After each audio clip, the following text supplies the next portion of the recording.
Baik, Assalamualaikum warahmatullahi wabarakatuh. Waalaikumsalam Jadi, warahmatullahi wabarakatuh.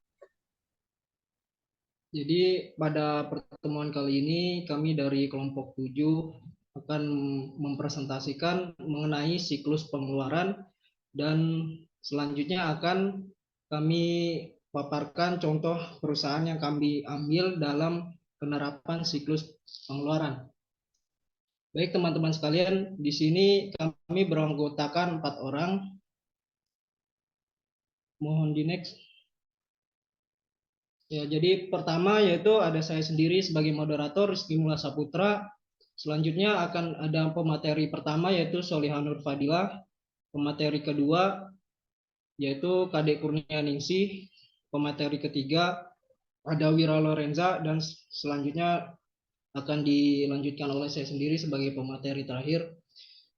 Untuk mempersingkat waktu, baiklah teman-teman, pemateri pertama akan dijelaskan oleh Solihah Nur Fadilah. Kepada Solihah saya persilahkan.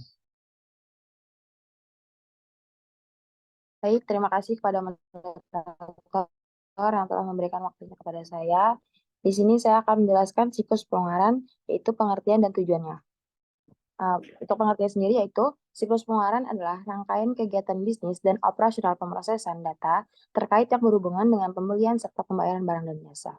Kemudian tujuannya yaitu untuk memaksimalkan total biaya perolehan dan pemeliharaan persediaan, perlengkapan, dan berbagai layanan yang diperlukan oleh perusahaan.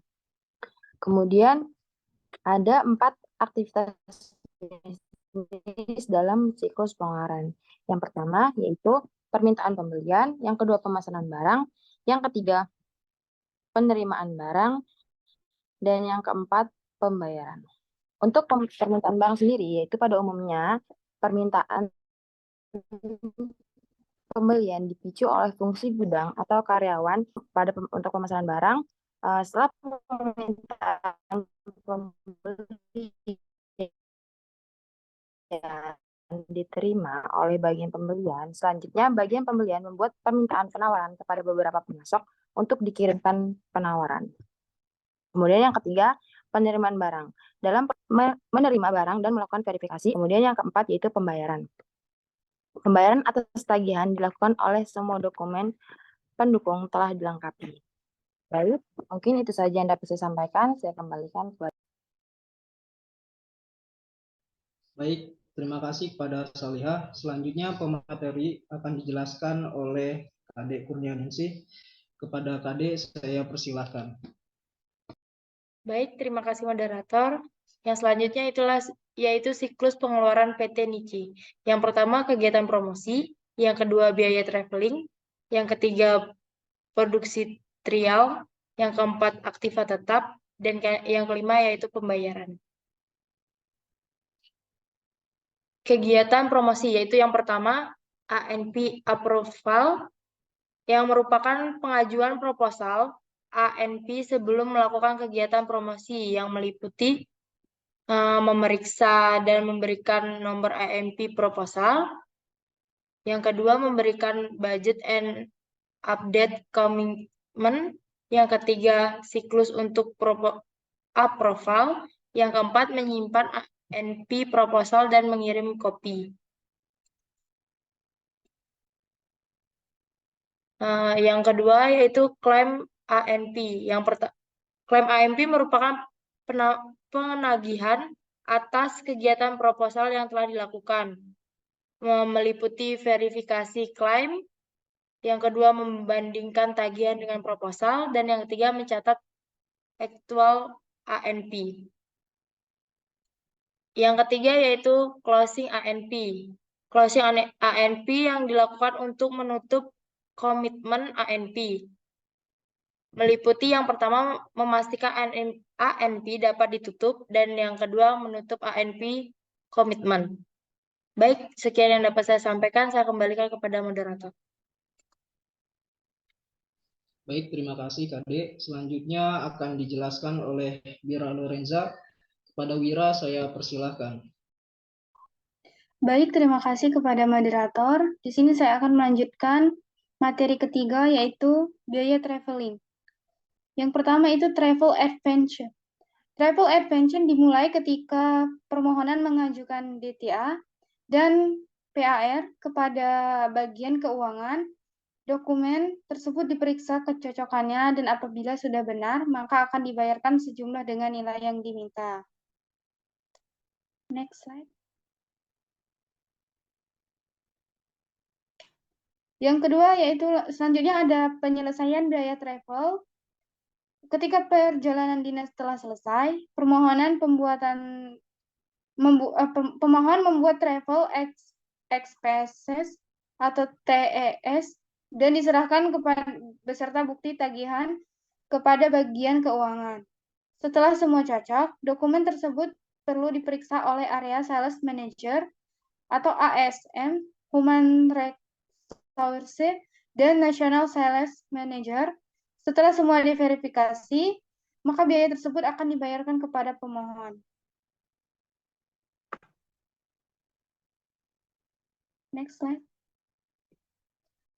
Kemudian ada production trial. Yang pertama itu melakukan production trial. Selanjutnya membuat laporan biaya trial. Yang ketiga itu mencatat dan mencocokkan tagihan. Production trial ini merupakan kegiatan untuk melakukan percobaan formula atau pengembangan produk baru. Production trial ini diawali ketika bagian teknikal telah melakukan percobaan di pabrik dan membuat laporan atas segala pengeluaran yang telah terjadi. Dari laporan tersebut, maka akan dicocokkan dengan tagihan yang berskala dari pabrik. Apabila telah sesuai, maka laporan dan keseluruhan dokumen diteruskan kepada accounting untuk diproses pembayaran. Mungkin sekian dari materi dari saya kembalikan kepada moderator. Baik, terima kasih Wira. Selanjutnya akan saya lanjutkan mengenai pembayaran aktiva tetap, pengeluaran aktiva tetap dan pembayaran. Aktiva tetap yaitu pengeluaran untuk aktiva tetap menjadi 3 proses. Yang pertama adalah pengajuan pembelian barang, kemudian pembelian barang dan penerimaan barang. Pengajuan pembelian barang dimulai ketika permohonan mengajukan PRVA atau Purchase Request for Fixed Asset. Tersebut dicatat, diberi nomor, dan diperiksa dengan budget yang ada. Apabila telah sesuai, maka akan meminta persetujuan oleh Head of Management Accounting dan juga BOD. Berikutnya yaitu setelah PRFA ini disetujui, bagian pembelian akan mencari minimal 3 supplier barang tersebut dan meminta penawaran. Setelah minimal 3 penawaran tersebut diterima, maka akan dibandingkan yang paling menguntungkan bagi perusahaan. Berikutnya yaitu ada pembayaran. Di next month. Nah, pembayaran terbagi menjadi 2 cara. Pembayaran melalui kas kecil dan juga pembayaran melalui cek atau giro. Pembayaran dengan kas kecil dimulai ketika permohonan mengajukan PVC atau payment voucher beserta dokumen pendukung dan telah diperiksa dan diyakini kebenarannya. Maka akan dibayarkan kepada pemohon dengan tunai. Setelah pembayaran, bagian keuangan akan membuat laporan pengeluaran kas kecil dan menyimpan seluruh bukti dari pengeluaran tersebut. Pembayaran kedua adalah cek atau giro yang merupakan cara pembayaran yang umum dilakukan oleh perusahaan. Baik, mungkin itu saja yang dapat saya sampaikan.